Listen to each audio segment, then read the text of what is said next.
बिस्मिल्लाहिर्रहमानिर्रहीम। अस्सलाम वालेकुम व्यूज़। अब हम करेंगे 2 का 6 पार्ट में उसने जो अल्टरनेटिव एंड नल हाइपोथेसिस जो हमें दिए हैं, मैं लिख लेता हूँ alternative hypothesis and null hypothesis. ये बिल्कुल इससे जो पिछला क्वेश्चन कराया है उसी का सारा डाटा दिया हुआ है, लेकिन जो science less than and greater than है उनमें डिफरेंस डाला हुआ है इन्होंने।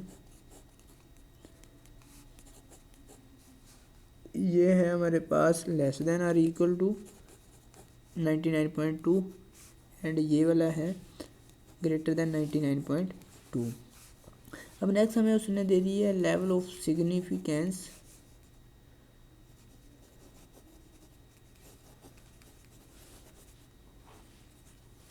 लेवल ऑफ सिग्निफिकेंस अल्फा दिया है उसने हमें 5%, बिल्कुल पीछे वाले क्वेश्चन की तरह। इसको 100 पे डिवाइड कर देंगे, परसेंटेज ख़त्म हो जाएगी, आपके पास आ जाए 0.05। और नेक्स्ट हम करेंगे कि चूँकि ग्रेटर देन का साइन यूज़ किया तो हमने 1 माइनस अल्फ़ा लगाना है। अगर लेस देन का साइन यूज़ किया हो तो सिर्फ और सिर्फ हमें अल्फ़ा चाहिए होता है 0.95। अब आपने लिखना है क्रिटिकल वैल्यू। क्रिटिकल वैल्यू क्या आएगी वो आपने यहाँ लिखनी है। G 1 minus alpha is equal to G 0.95,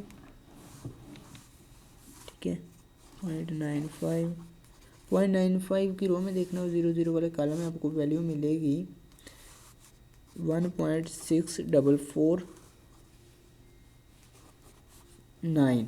आपने 3 डिजिट तक फिक्स करके 1.645 बन जाएगी, ये लिख लेनी है। नेक्स्ट लिखना है हमें चाहिए यहाँ पर ये वाली आ गई हमारे पास क्रिटिकल वैल्यू। वो लिखनी है क्रिटिकल रीजन। आपने ये सारा कुछ कोई हाईलाइट पेंसिल से लिखना है। क्रिटिकल वैल्यू क्या है हमारे पास,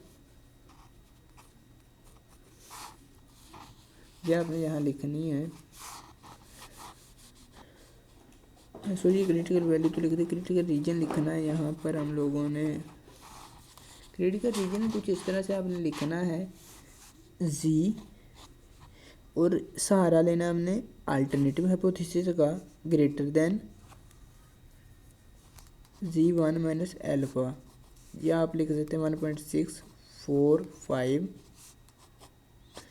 ग्रेटर देन, ये जी ग्रेटर देन 1.645।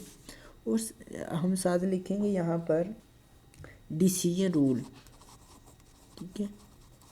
डिसीजन रूल हमारे पास क्या बनेगा, हम लिखेंगे इफ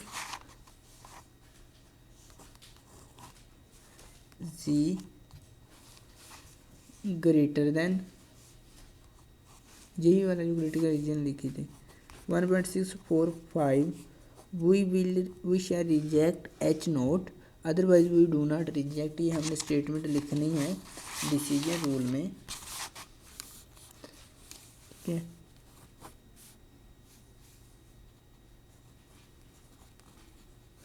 और फिर हमने साथ लिखना है यहाँ पर ऑब्जर्व्ड वैल्यू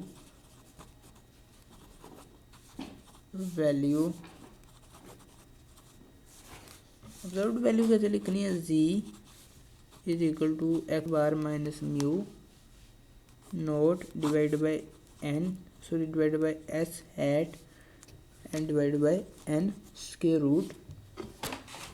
अब चूँकि हमें जो डाटा दिया गया है वो एक्स बार स्मॉल में है तो सारा स्मॉल में लिखेंगे। एक ही बात हो सकती है या स्मॉल में दिया होगा या ग्रेटर में। अगर हमें ये फाइंड किया हुआ दे रहा है जी टेस्ट स्टैटिस्टिक की वैल्यू तो हमने ग्रेटर वाले में यूज़ करनी है। यहाँ एक्स बार भी बड़ा आएगा और एस जो बेस्ट एस्टिमेटर है ये भी बड़े वाला आएगा। एक्स बार हमारे पास कितना है, एक्स बार है हमारे पास 100 minus 99.2 divide by best estimator, जो कि अभी हमें फाइंड करना है। मैं यहाँ ऊपर फाइंड कर देता हूँ, यहाँ पर बेस्ट एस्टिमेटर ये इसी से पीछे वाला जो पार्ट किया है बिल्कुल उसी तरह, उसी वाला हम लिख लेते हैं 3 पॉइंट, वो था हमारे पास 3.628, कुछ इस तरह से था। बिल्कुल ये भी वही होगा, उसी के इक्वल होगा। मैं यहाँ लिख भी लेता हूँ,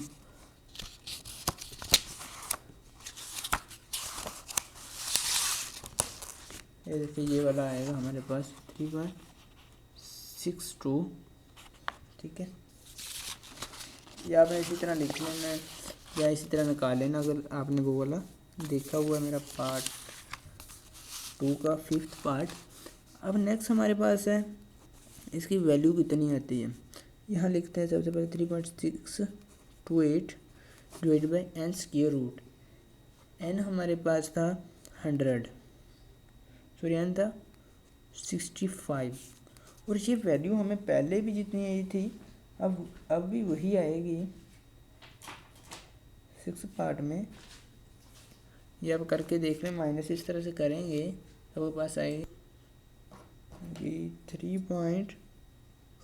1.778, बिल्कुल पिछले वाले क्वेश्चन की तरह हम यहाँ निकालेंगे। आपने यही देखना बुक की क्या है, हमारी क्या आ रही है, बल्कि हमारी जो है ठीक है क्योंकि हमने कैलकुलेट करके लिखी है। बुक पे जो लिखी होती है वो कंप्यूटराइज्ड होती है।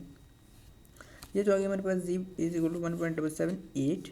अब हम चेक करेंगे, कंक्लूजन निकालेंगे। कंक्लूजन क्या निकलता है हमारे पास, जी की वैल्यू जो है हमारे पास स्मॉल जी की वही 1.778। अल्टरनेटिव हाइपोथेसिस का सहारा लेते क्या ये ग्रेटर है, अल्टरनेटिव में भी ग्रेटर का साइन ही यूज़ हुआ है तो यहाँ भी ग्रेटर का साइन ही यूज़ होगा।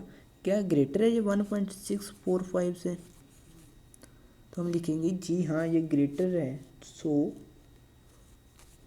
We reject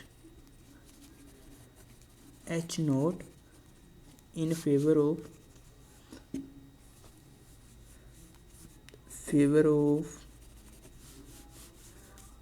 alternative hypothesis. इसी के साथ वीडियो कैसी लगी कमेंट सेक्शन में बताइएगा। अगर न्यू मेंबर हैं तो चैनल को सब्सक्राइब कर लीजिएगा। दीजिए इजाज़त, मिलेंगे नेक्स्ट वीडियो में एक नए लेक्चर के साथ। तब तक के लिए अल्लाह निगहबान।